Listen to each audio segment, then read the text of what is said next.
The Galactic Military Academy floated in the darkness of space, far from any star or planet. It was massive, bigger than most cities, with metal walls that gleamed under the artificial lights. This place was special. For 3,000 years, the strongest species in the galaxy sent their best fighters here to learn the art of war. The hallways were filled with creatures that would terrify most beings. The Vraks walked on 6 legs, their bodies covered in thick armor plates that could stop bullets. The Kelthir stood 3 meters tall, with muscles that could bend steel bars. The Sithari moved so fast that other species could barely see them. These were the warriors of the galaxy, and they knew it. Junio sat alone in the combat theory classroom. He was human, which made him different from everyone else. He had dark hair, brown eyes, and stood about average height for his species. That made him shorter than almost everyone in the academy. His skin was soft with no scales or armor. His bones could break easily. He healed slowly compared to other species. By every measure the galaxy used, he was weak. The other students pointed at him and whispered. Junio had learned to ignore it during his 6 months here. Humans were new to the galaxy, and most species saw them as curiosities. Soft little creatures who somehow built spaceships despite having no natural advantages. No claws, no armor, no speed, nothing that made them dangerous. Commander Vector stood at the front of the classroom. He was Kelthir, massive and intimidating with 4 arms and skin like gray stone. His species had conquered 17 star systems through pure strength. He looked at the holographic display showing battle simulations, then turned his attention to Junho. Tell me something, human. Vector's voice rumbled like thunder. I have read the files about your homeworld. Your planet Earth has had very little war in recent centuries. You have no warrior class like the Vraks. You have no mandatory military service like the Sithari. Your people spend their time on art, music, and entertainment. He made the last word sound like an insult. So explain to me how Earth expects to help the Galactic Defense Initiative when your species breeds no warriors. The entire classroom went silent.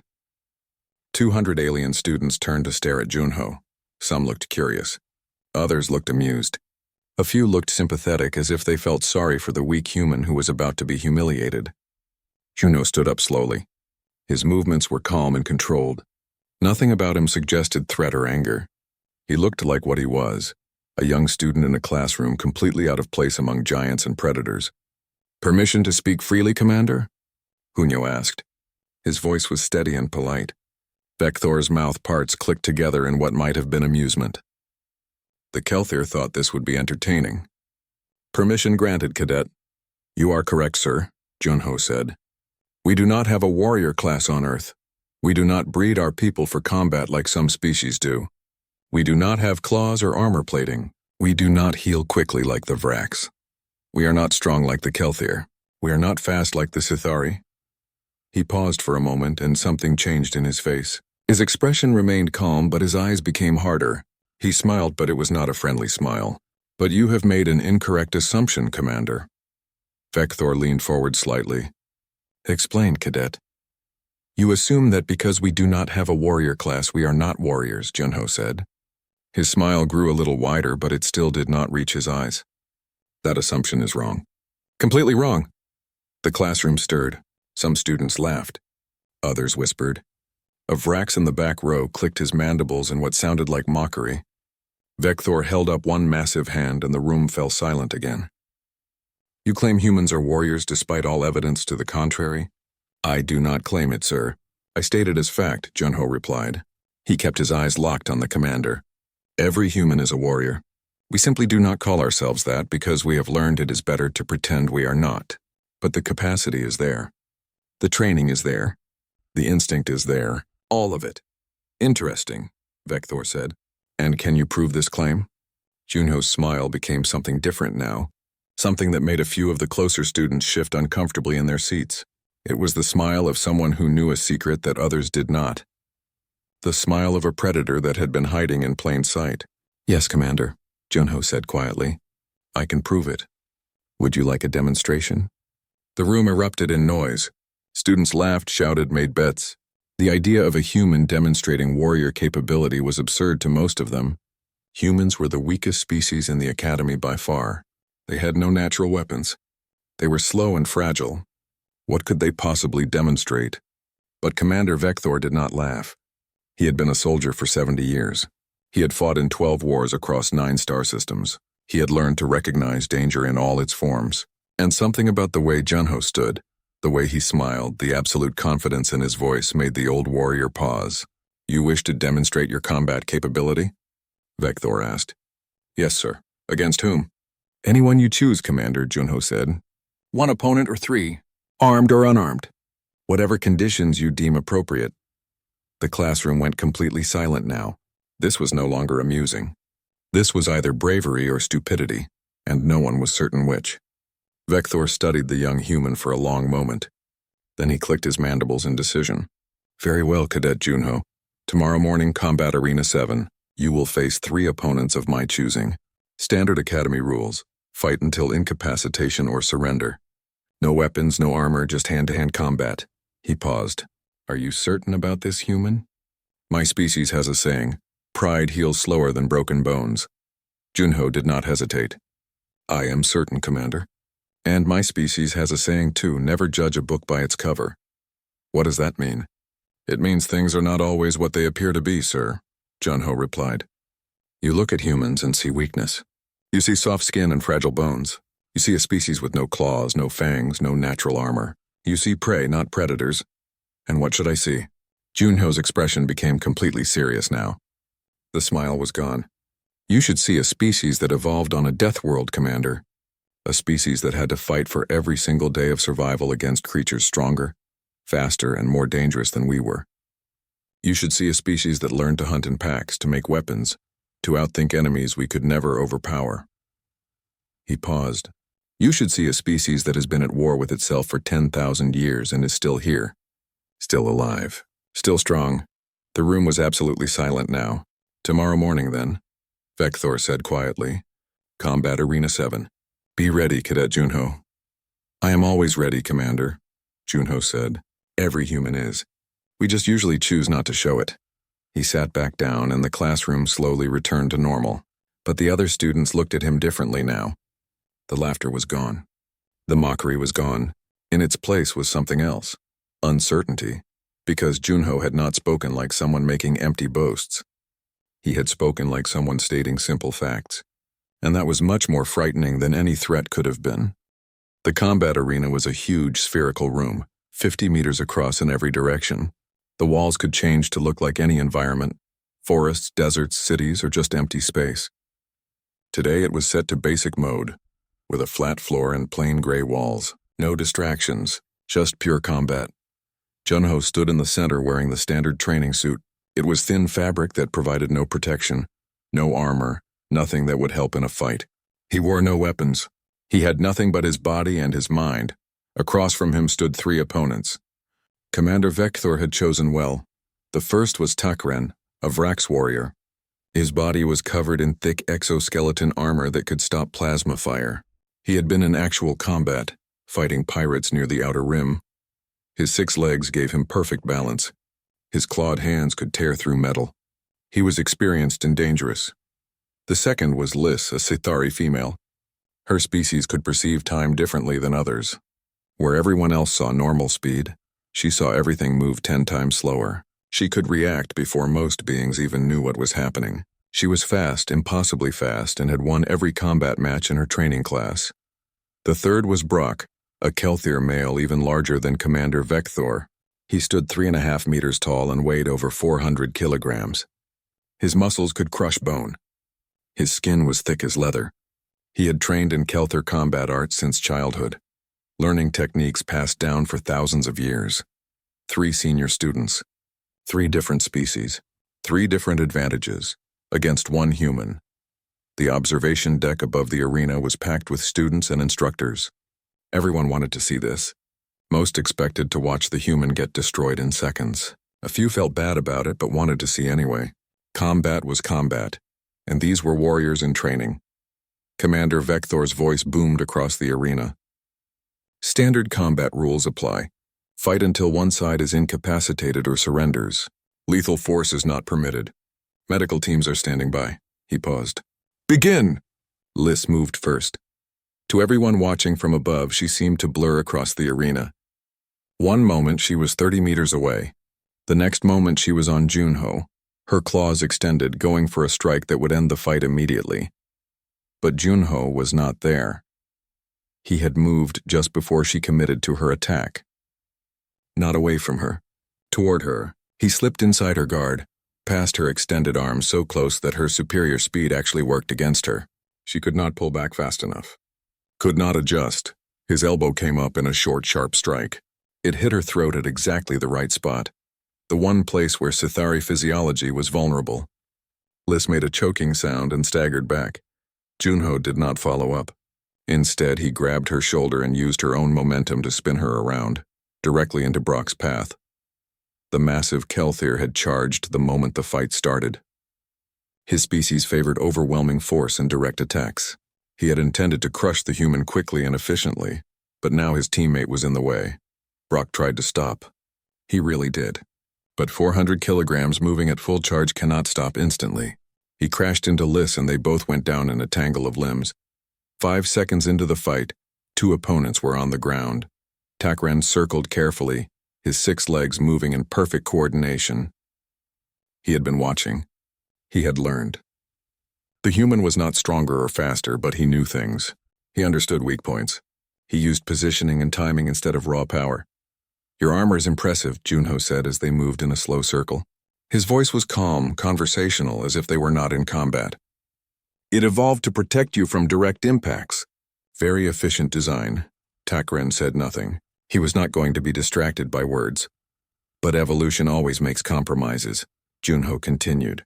"You need joints for mobility, places where the armor is thinner, places where the right strike at the right angle can bypass all that protection." Takren lunged forward, both clawed hands sweeping in from different angles. It was a classic Vrax attack pattern, designed to overwhelm enemies who tried to dodge. Junho dropped low, almost to the floor, letting both claws pass over his head. He rolled forward under Takren's body and came up behind him. His hand struck out in a precise palm strike to the joint where Takren's right arm connected to his thorax. The angle was perfect. The force transferred directly into the joint, hyperextending it in a way it was never meant to move. Takren's screech of pain echoed through the arena. His arm went limp, the complex exoskeleton structure damaged. By now, Brock had gotten back to his feet. He was angry but controlled. He had trained for years. He would not make mistakes. He came at Junho with proper Kelthir combat technique. Powerful strikes, yes, but controlled, balanced, giving nothing away. Junho gave ground. He backed up, seeming to retreat. Brock followed, pressing his advantage, seeing victory ahead. Then Junho's foot caught on a slight rise in the floor. He stumbled, his balance breaking, falling backward. Brock saw his chance. He committed everything to a finishing blow, both fists coming down like hammers ready to end the fight. But Junho's stumble was not an accident. As Brock's fists came down, Junho was already moving. His stumble turned into a controlled fall. He rolled backward, and as Brock's momentum carried him forward, Junho's leg snaked out and hooked behind the Kelthir's knee. Not from the front, where Brock's powerful leg muscles could resist. From behind, from the structural weak point, physics did the rest. Brock's own weight and momentum worked against him. He crashed to the floor with enough force to shake the arena. Before he could recover, Junho had moved. He locked Brock's arm in a hold that made the massive alien strength useless. The more Brock tried to muscle out of it, the more pressure went on his shoulder joint. "Yield," Junho said quietly. Brock struggled for a moment. Then he felt his shoulder joint beginning to give. "I yield," he said through gritted teeth. Junho released him immediately and stepped back. The arena was completely silent. 3 opponents. All senior students. All from warrior species with natural advantages. All defeated in less than 2 minutes. Hunya was breathing hard but not exhausted. He had a few scratches from where he had rolled on the floor but no real injuries. He walked over to each of his opponents and helped them up, checking each one for serious damage with quick, efficient movements. "Your throat will be sore for a few hours," he told Liz, "but no permanent damage. Ice will help." "How did you move that fast?" she asked. "I can see time slower than you. You should not have been able to dodge." "I did not dodge after you attacked," Junho explained. "I moved before you committed. I watched your body position and predicted where you would strike. Then I was already moving when you made your choice." He turned to Takren, gently probing the damaged joint. This will need medical attention, but it will heal. I am sorry I had to hurt you. How did you know where to strike? Takren asked. I studied Vrak's anatomy. Every species in the academy. I know where you are strong and where you are vulnerable. Finally, he looked at Brock. You fought well. Your technique was perfect. I only won because I made you think I was losing. You tricked me, Brock said, but there was no anger in his voice, only respect. Yes, Junho agreed. Deception is a weapon too. Commander Vekthor's voice rang out across the arena. Explanation, Cadet Junho. The observation deck is waiting. Junho looked up at the hundreds of faces staring down at him. Alien faces, all of them, from dozens of species. All warriors in training. All confused by what they had just seen. Every species here is stronger than humans, Junho began, his voice carrying clearly through the arena. Faster, more durable. You have armor, claws, enhanced senses. You look at us and see weakness. By your standards, you are right. We are weak. He paused, letting that sink in. But you are asking the wrong question, he continued. You ask why Earth breeds no warriors. The right question is, how did a species of weak, slow, fragile beings become the dominant predator on their planet? How did we survive when everything on our world was stronger than us? The holographic displays around the arena came to life. Images appeared showing Earth's ancient past. Early humans barely different from apes facing creatures that should have killed them easily. Massive cats with teeth like knives, bears that weighed half a ton, other human species stronger and more savage. We had no claws, Junho said. No fangs, no armor, no speed. Everything wanted to eat us. We should have died out in the first 1,000,000 years. The images showed humans hunting, making tools, working together. But we learned to outthink our enemies, Junho said. We studied them. We found their weaknesses. We worked together. We made weapons. We used our intelligence to defeat creatures that our bodies could never overcome. New images appeared. Human soldiers through history. Ancient warriors with bronze swords. Medieval knights in armor. Modern soldiers with advanced weapons. And then we learned to fight each other, Junho said, his voice darker now. For 10,000 years we have been at war. Not with other species, with ourselves. Humans fighting humans, exactly as smart as each other, exactly as capable. We got very, very good at killing beings exactly like us. The images shifted to show schools, books, medical diagrams. Every human child learns basic anatomy, Junho explained. Where to strike to disable an opponent. Where the vital points are. We study physics to understand leverage and momentum. We learn psychology to predict behavior. This is not military training. This is basic education. Every human knows this because our ancestors needed to know it to survive. The arena was absolutely silent now. The observation deck above the combat arena was filled with confused voices. Students from a dozen different species talked loudly, arguing about what they had just witnessed. Some insisted there must have been a trick. Others claimed the fight had been staged. A few sat quietly thinking about what it meant. Commander Vekthor raised one massive hand and the noise stopped immediately. His voice boomed across the space. Silence. The cadet is not finished. Junho stood in the center of the arena, looking up at all the watching faces. He seemed small down there, surrounded by the huge empty space of the combat floor, but somehow he did not look weak anymore. You say humans are warriors, called out a Vrak student from the observation deck.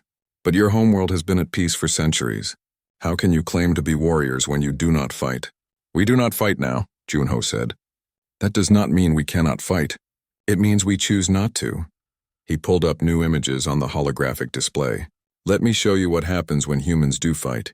The images that appeared made several students gasp. Battlefields covered with bodies. Cities reduced to rubble. Massive explosions that created mushroom clouds reaching into the sky. The Somme, Junho said, pointing to one image. 1,000,000 casualties in 4 months. Human versus human. Another image. Hiroshima. 80,000 people dead in a single second, one bomb. Human technology used against humans. More images, each one worse than the last. The Holocaust. 6 million murdered in death camps. Cambodia, 2 million dead. Rwanda, 800,000 killed in 100 days. His voice remained calm, but something in his eyes was haunted. These are not ancient history. My own great-grandmother survived one of these events. Most humans have similar family stories. The observation deck was silent now. completely silent. This is what happens when warriors fight warriors, Junho continued. When both sides understand tactics. When both sides will do anything to win. When both sides know exactly how to kill efficiently. He looked around at all the alien faces. Total war. Complete annihilation. We brought ourselves to the edge of extinction. Multiple times, but you survived, Commander Vector said. Barely, Junho replied. And when we looked at what we had done to ourselves, we changed. We had to. Because the alternative was destroying our entire species. The holographic display shifted again, showing different images now. Schools. Hospitals. Peace treaties being signed. International organizations. We created rules for warfare, Junho explained. Treaties to limit how we fight. Laws to protect civilians. Organizations to prevent wars before they start. We teach our children cooperation alongside combat skills. We celebrate peace while maintaining the ability to wage war. A Kelthir student stood up in the observation deck. That makes no sense. You maintain military capability but refuse to use it? That is wasteful. It is necessary, Junho corrected. We maintain the capacity for violence while rejecting violence as our first choice. It is a difficult balance. Sometimes we fail. But we keep trying. Why? Asked Liz, still rubbing her throat where Junho had struck her. Why not simply eliminate all weapons, all military forces? If you truly want peace, why keep the ability to make war? Junho smiled sadly. Because the universe is not a safe place. Because there are threats that cannot be reasoned with. Because sometimes, rarely, violence is the only answer that works. He gestured around the academy. That is why we are here. Why humans joined the Galactic Defense Initiative. Not because we love war. Because we know how to wage it. And we hope that knowledge will prevent it. Commander Vector descended from the observation deck, walking down the stairs to the arena floor. His footsteps echoed in the silence. He stood before Junho, towering over the much smaller human. Cadet Junho, he said formally. What you have shown us today raises questions. If humans are as dangerous as you claim, why does your species work so hard to avoid conflict? Your diplomatic corps is famous across the galaxy for finding peaceful solutions. Why? Junho met the commander's eyes without flinching. Because we know what we are, sir. We have looked into the darkness of our own nature, and we decided we did not like what we saw there. He pulled up his personal data pad and transferred files to the main display. Statistics and numbers scrolled past. Death tolls from human conflicts throughout history. These numbers represent real people, Junho said. Real families destroyed. Real children who never grew up. Real futures that were erased. He paused. My great-grandmother was 8 years old when soldiers came to her village. She watched her parents killed. She survived by hiding under the bodies of her neighbors. She was one of millions. Several students in the observation deck looked away from the images. We learned something the rest of the galaxy has not had to face yet, Junho continued. We learned what happens when intelligence fights intelligence. When strategy fights strategy. When neither side has a physical advantage and both sides will sacrifice everything to win. Total war, Vector said quietly. Yes, sir. Totalva. The complete dedication of an entire society to destroying another society. No limits, no mercy. Just the pure mathematics of death and destruction. Junho's voice was steady, but there was pain in it. We became very, very good at it. So good that we almost destroyed ourselves. So good that we developed weapons that could end all life on our planet. Yet you stopped, Vector observed. We did, but it was close. Junho walked over to the holographic display and pulled up an image. It showed Earth from space, beautiful and blue and green. We came within minutes of destroying this. Multiple times. Missiles in the air ready to launch. Fingers on buttons that would have ended civilization. And each time someone chose not to push that button. Why? Because humans are also capable of something else, Junho said. Empathy, compassion, the ability to imagine ourselves in another person's position, to understand their fear, their pain, their hope. He smiled slightly. We are very good at killing, but we are also very good at caring. Both instincts exist in every human. The question is which one we choose to follow. A Sithari student called down from the observation deck. So humans are warriors who pretend to be peacemakers? No, Junho said firmly. We are warriors who became peacemakers. The capacity for violence is still there. The training is still there. The instinct is still there. We teach our children about war even as we teach them to pursue peace. Because if you do not understand violence, you cannot prevent it. He gestured to the combat arena around them. This place exists because the galaxy has threats: pirates, hostile species, forces that want to conquer and destroy. The Galactic Defense Initiative needs warriors to protect against these threats. And humans can be those warriors? Asked Brock, still massaging his shoulder where Junho had locked the joint. Every human is already a warrior, Junho replied. We simply choose to be other things as well. Teachers, artists, scientists, engineers, diplomats, we prefer those roles. But if necessary, if peace fails, we remember what we are. Commander Vector was quiet for a long moment, thinking. Finally, he spoke. Your demonstration has been enlightening, Cadet Junho. You have proven that humans are more dangerous than they appear. But you have also shown restraint. You disabled your opponents without causing permanent harm. You could have killed all three in the same time it took you to defeat them. Yes, sir, Junho agreed. But killing was not necessary. Defeating them was enough to prove my point. And that restraint, Vector said slowly, is what makes humans valuable. Not just your combat ability, your judgment about when to use it. That is what we hope, sir. Vector looked up at the observation deck, where hundreds of students were watching and listening. Let this be a lesson to all of you. Never judge a species by appearance alone. Never assume that peaceful intentions mean inability to fight. And never forget that the most dangerous warriors are the ones who know when not to fight. He turned back to Junho. You are dismissed, Cadet. Report to medical for a post-combat examination. Yes, sir. Junho bowed slightly and headed toward the arena exit. As he walked past the three students he had defeated, they stood and bowed to him. A sign of respect among warriors. Junho returned the gesture. In the observation deck, the students began to file out, talking quietly among themselves. The mood had changed. The laughter and mockery from before the fight were gone. In their place was something else. Respect. And for some of the students, a small amount of fear, because they had learned something today that would change how they saw humans forever. The soft, weak, peaceful species from Earth were not what they appeared to be. They were predators who had learned to hide their fangs, and that made them more dangerous than anyone had imagined. Evening came to the Galactic Military Academy. The artificial lighting systems dimmed to simulate nighttime, helping students from different worlds maintain proper sleep cycles.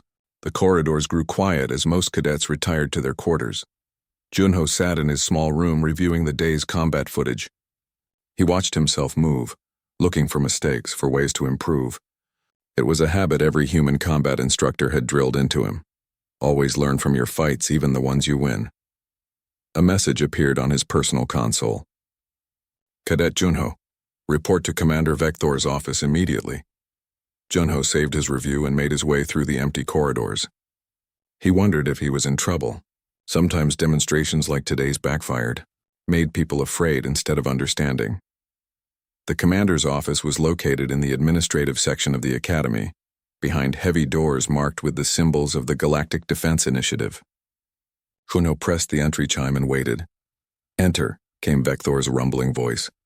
The office was large but sparse, a desk that seemed too small for the massive Kelthier who sat behind it. Walls covered with commendations and battle honors from 70 years of military service. A window showing the stars beyond the academy. You wanted to see me, sir? Junho asked. Sit, Vector gestured to a chair. It was built for Kelthier proportions, which made it awkwardly large for Junho, but he managed. Your demonstration today was very effective. Perhaps too effective, sir? You have made the other students question their assumptions about humans, Vector said. This is good for training purposes, but it raises other questions. He pulled up a data pad and slid it across the desk to Junho. If humans are as you described, why does your species pursue peace so aggressively? Your diplomatic teams are legendary for avoiding conflict at almost any cost. It seems contradictory. Junho looked at the data pad. It showed reports from various human diplomatic missions across the galaxy. Peace treaties negotiated, wars prevented, conflicts resolved without violence. It is not contradictory, sir, Junho said quietly. It is necessary. We pursue peace aggressively because we know what we are. We know what we are capable of. And we have decided we do not want to be that anymore. He pulled up his own files and transferred them to Vector's display. Historical data began to scroll past, numbers, statistics, images. The sum, Junho said, pointing to one entry. 1 million casualties in 4 months. Hiroshima, 80,000 dead in 1 second. The Holocaust, 6 million murdered systematically. Cambodia, 2 million dead. Rwanda, 800,000 killed in 100 days. He looked up at Vector. These are not ancient events, Commander. My great-grandmother survived the Holocaust. She died when I was 12. I knew her. I heard her stories. Vector's mandibles clicked slowly as he read the numbers. Most humans have similar family histories. Junho continued. Someone who survived a war. Someone who did not survive. Someone who did terrible things or had terrible things done to them. This is not abstract history for us. This is personal memory. But these were conflicts between humans, Vector said. Fighting your own species. That is different from fighting aliens, is it? Junho asked. We fought each other over skin color, over religion, over which economic system was better, over territory, over resources, over pride. We found every possible reason to kill each other. And we got very, very good at it. He paused. What makes you think we would be less effective fighting aliens? If anything, it would be easier. You are not human. The psychological barriers would be lower. Vector was silent for a moment, thinking. You said you changed. How? Slowly, painfully, with many failures along the way. Junho stood and walked to the window, looking out at the stars. After the worst wars, we created institutions. The League of Nations first, which failed. Then the United Nations. International laws. Geneva Conventions to limit how wars could be fought. Treaties to prevent the worst weapons from being used. Organizations dedicated to preventing conflicts before they started. And did it work? Sometimes. Not always. Junho turned back to face the commander. We still have wars. We still have violence, but we have not had a total war. A civilization-ending war for over 2 centuries now. That is progress. 2 centuries is not long, Vector observed. In galactic terms, that is nothing. For humans, it is everything, Junho said. 200 years ago, we had weapons that could destroy our entire planet. We came very close to using them. The fact that we are still here, that Earth still exists, is because enough people chose differently. He pulled up another file. This one showed human military forces, not historical, but current. Every major nation on Earth maintains these capabilities, Junho said. Right now, today. Weapons that could end millions of lives. Strategies for total warfare. Training programs for soldiers. Research into better, more efficient ways to kill. He looked at Vector directly. We have not abandoned our ability to wage war, Commander. We have simply chosen not to use it except as a last resort. Why show me this? Vector asked. Why reveal your species' capacity for violence? Because you asked why Earth breeds no warriors, Junho said. I needed you to understand the truth. We do not breed warriors because we do not need to. We are already a planet of warriors who have chosen to be civilians instead. And that choice is what makes us valuable to the Galactic Defense Initiative. Explain. Junho sat back down. Most warrior species in the galaxy were bred for combat. The Vraks evolved their armor to fight predators on their homeworld. The Kelthir developed their strength to dominate their environment. The Sithari evolved speed to hunt. Your warrior instincts are biological, natural. And humans? We made ourselves into warriors, Junho said. Through culture, through training, through deliberate choice. We studied warfare like a science. We documented every battle, every tactic, every strategy. We wrote it all down and taught it to the next generation. And then they improved on it and taught their children. 10,000 years of accumulated knowledge about how to fight and how to kill. He pulled up more files. Military academies on Earth. Libraries of tactical manuals. Historical analyses of famous battles. This is what we offer the Galactic Defense Initiative, Junho said. Not just our ability to fight. Our understanding of how to fight. Our knowledge of strategy, tactics, logistics, psychology. We have studied warfare longer and more intensely than any other species in the galaxy, because we had no natural weapons. We had to learn. Vector studied the files carefully. Strategic bombing campaigns, guerrilla warfare tactics, psychological operations, cyber warfare, integrated air and ground operations, combined arms theory, nuclear deterrence doctrine. This is extensive, he said quietly. This is a fraction of it, Junho replied. These are just the declassified portions. The publicly available information. Every nation on Earth has classified programs beyond this. Better weapons, better tactics, better strategies. For fighting each other? Yes. We prepare to fight each other because we know humans are the most dangerous enemy we are ever likely to face. Junho's expression was serious. Think about it, Commander. The Vraks fight with strength and armor. The Sithari fight with speed. The Kelthir fight with power. Each species has their specialty, their advantage. But humans, we have studied all of you. We know your strengths and your weaknesses. We know how to defeat you because we know how to defeat ourselves, and we are more adaptable than any of you. That sounds like a threat. It is not meant as one, Junho said quickly. It is an explanation. You asked why we pursue peace. This is why. Because if humans go to war, we will win. Not because we are stronger or faster. Because we understand warfare better than any other species, and we know that winning would cost too much. Vector leaned back in his chair, which creaked under his weight. You are saying humans could defeat the Galactic Defense Initiative? I am saying we would rather not find out, Junho replied. War between humans and the galaxy would be terrible for everyone. Millions would die. Maybe billions. Planets could be destroyed. And even if we won, we would lose something important. What? Our humanity, Junho said softly. The part of us that chooses peace over war. The part that values life over victory. The part that we worked so hard to develop after we saw what total war does to the soul. He met Vector's eyes. We maintain the capacity for violence, Commander. We train for it. We prepare for it. But we hope we never have to use it, because using it means we have failed at the more important task, which is making friends instead of enemies, Junho said. Building cooperation instead of conflict. Finding solutions that do not require anyone to die. He smiled slightly. That is harder than winning wars, Commander. Much harder. But it is worth it. The office was quiet for a long moment. Outside the window, stars moved slowly across the black of space. Finally, Vector spoke. Your species has only been part of the galactic community for 50 years. In that time, you have avoided every major conflict.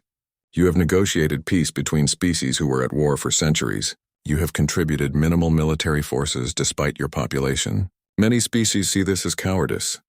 Let them, Junho said simply. We would rather be thought cowards than prove what we really are.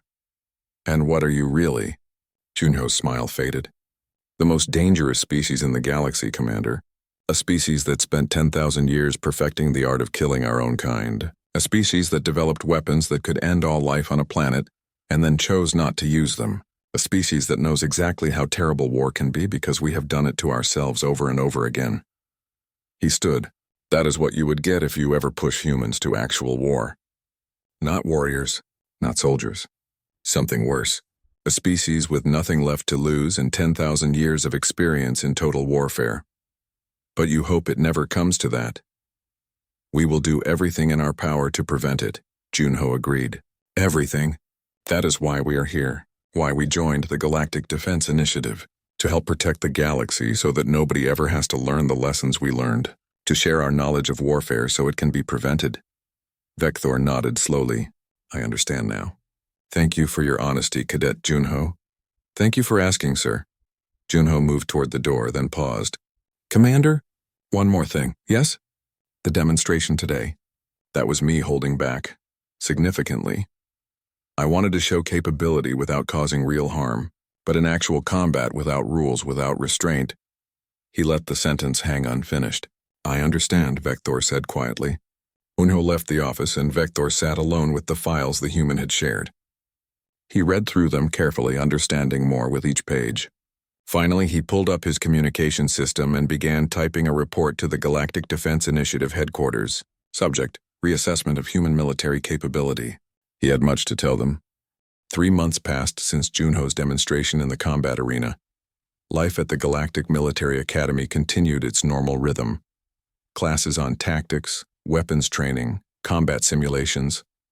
Students from across the galaxy learning to work, together, to understand different species' methods of warfare.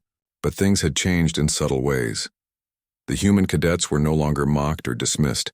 Other students asked them questions about Earth's military history, requested advice on tactical problems, wanted to understand how humans thought about combat. More humans had arrived too. Hyun, who specialized in tactical analysis and could predict enemy movements with uncanny accuracy. Mira, an engineering student who understood how to turn any technology into a weapon.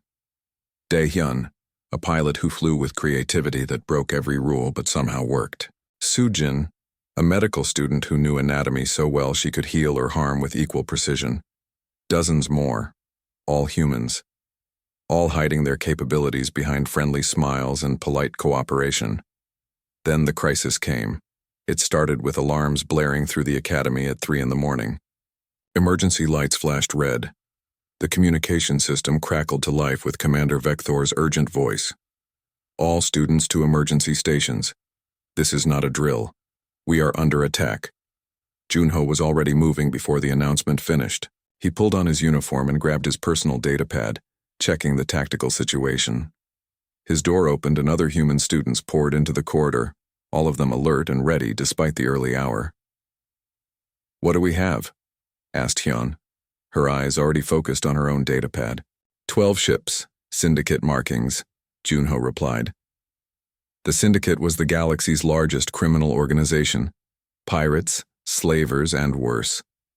They came out of dark space 5 minutes ago. Our defensive fleet is away on exercises. They planned this. "Target?" asked Mira. "Us, the Academy. They want to capture or kill the next generation of military leaders." The humans moved together toward the command center, not running but moving fast. Other species were still stumbling out of their quarters, confused and afraid. But the humans moved with purpose, like they had practiced this scenario 100 times. They probably had. Human military academies on Earth ran emergency drills constantly. Preparation was part of their culture. The command center was chaos.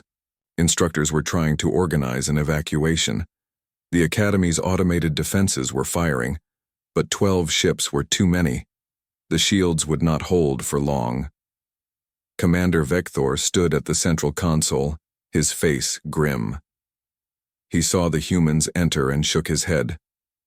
"You should be at the evacuation stations, cadets."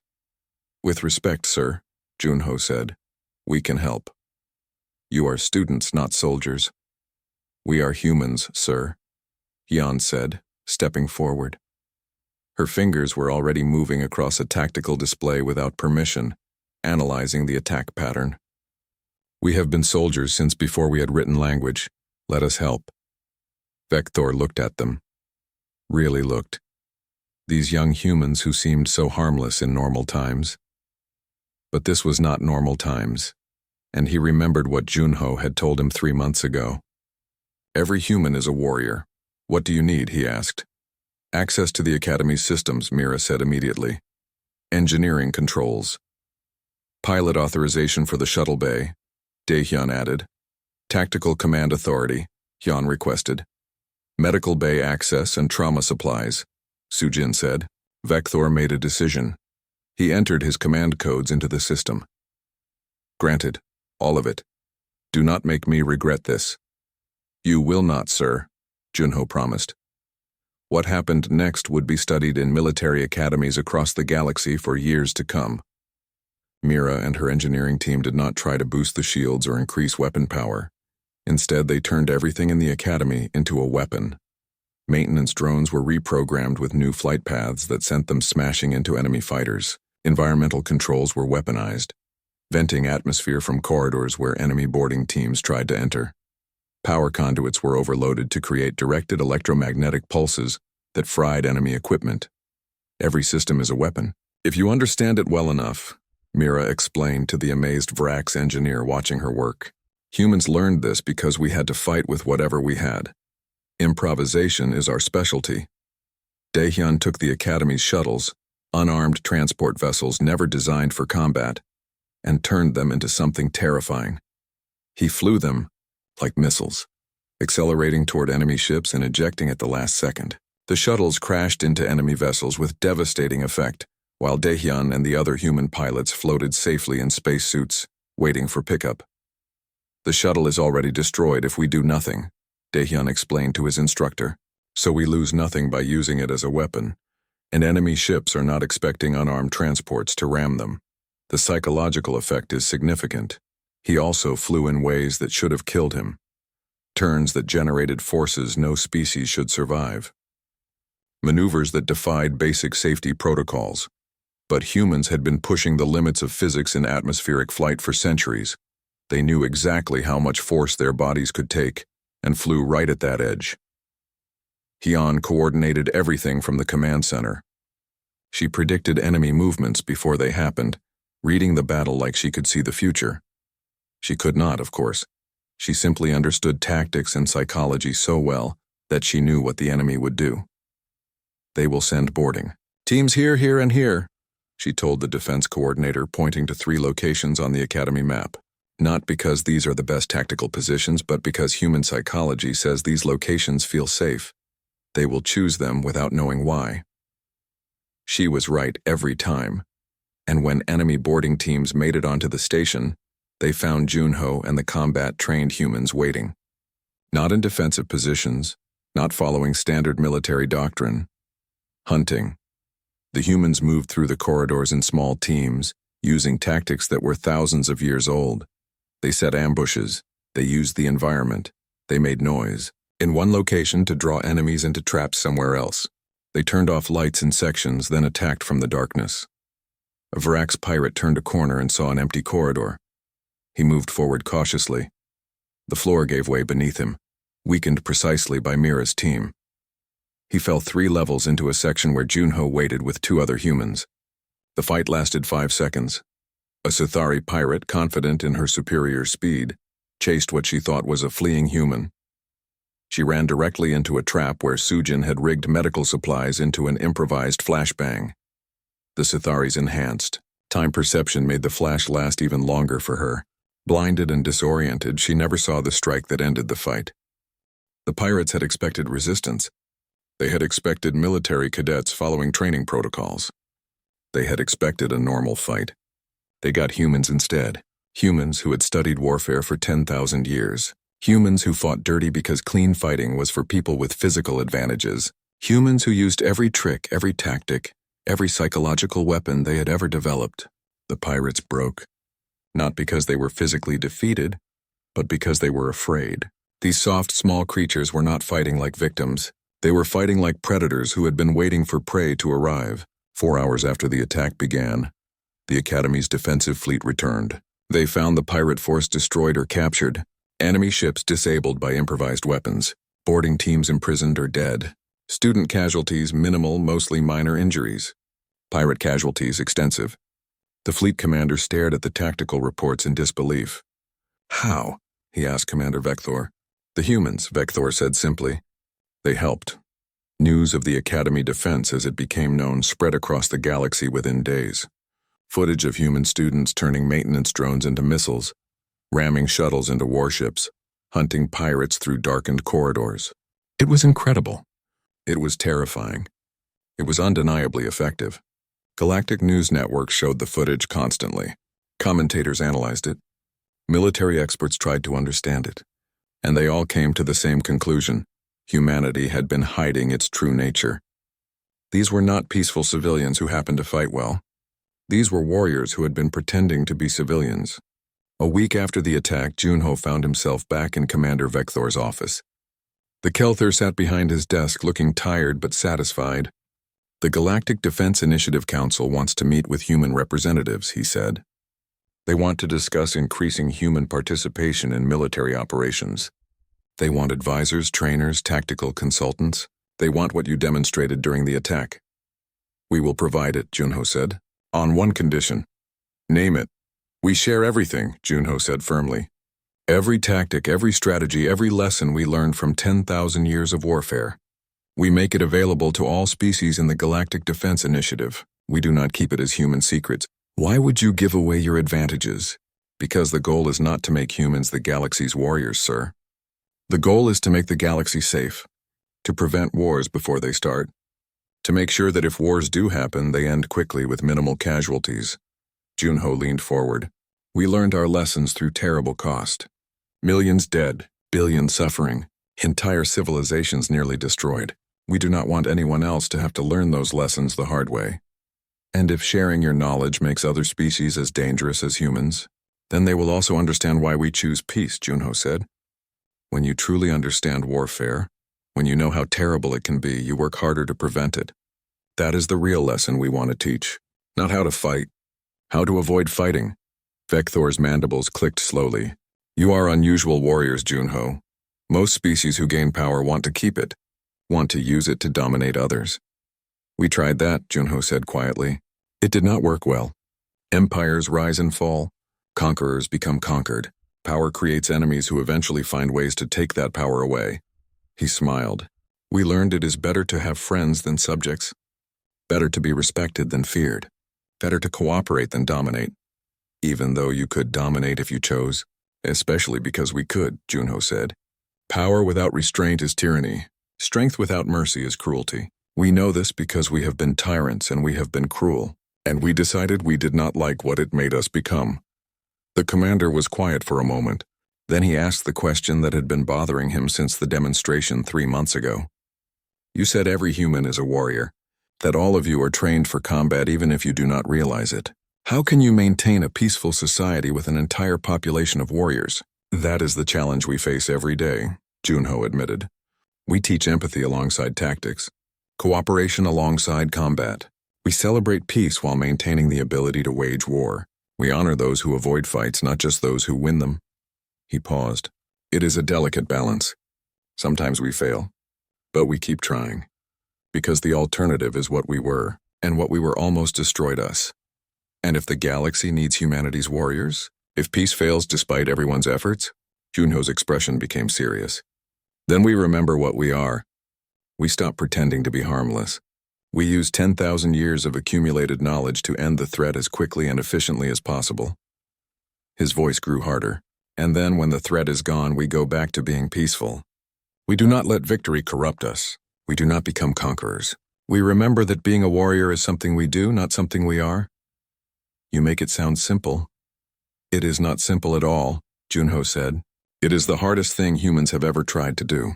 Maintaining the capacity for terrible violence while rejecting violence as a way of life. Being ready for war while working for peace. Knowing how to kill efficiently while valuing every life. He stood and moved to the window, looking out at the stars. But it is necessary. Because we have seen the alternative. We have seen what happens when warriors have no restraint.